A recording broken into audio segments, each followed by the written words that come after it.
Bonjour à tous, donc aujourd'hui on se retrouve pour une nouvelle vidéo et je vais vous parler de la déception que j'ai eue lors de mes premières pesées à mon retour post-op, donc vraiment sur les premières semaines post-opératoires. Je rappelle que j'ai été opérée d'une sleeve en novembre 2016, je pesais à l'époque 110 kg et j'ai perdu plus de 40 kg depuis. Je rappelle également que je vous partage mon témoignage mais que je ne suis pas professionnelle de santé, voilà.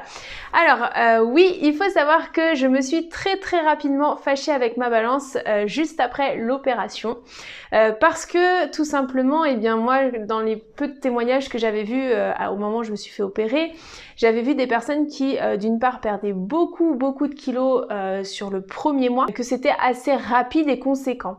Il se trouve que quand je suis sortie de la clinique donc à 5 jours post-op, j'avais perdu en tout, il me semble, aux alentours de 7 kilos.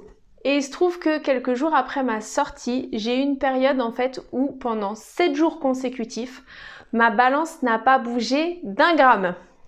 Donc là, j'étais en panique totale. Vraiment, j'en ai pleuré.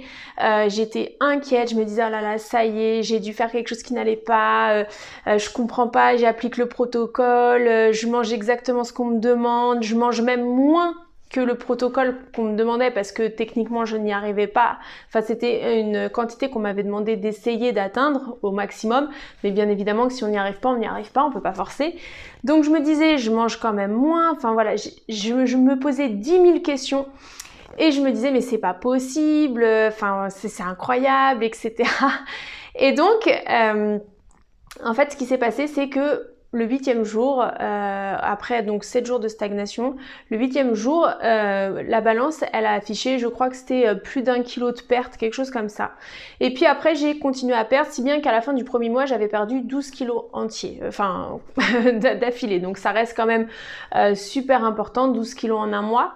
Mais en tout cas, cette période m'a valu énormément de stress et vous êtes quelques-uns à venir me parler en message privé régulièrement pour me dire que vous êtes dans cette situation. Alors encore une fois, je dis pas que j'ai la solution ou pas, puisqu'en fait j'ai pas de solution, j'ai juste patienté.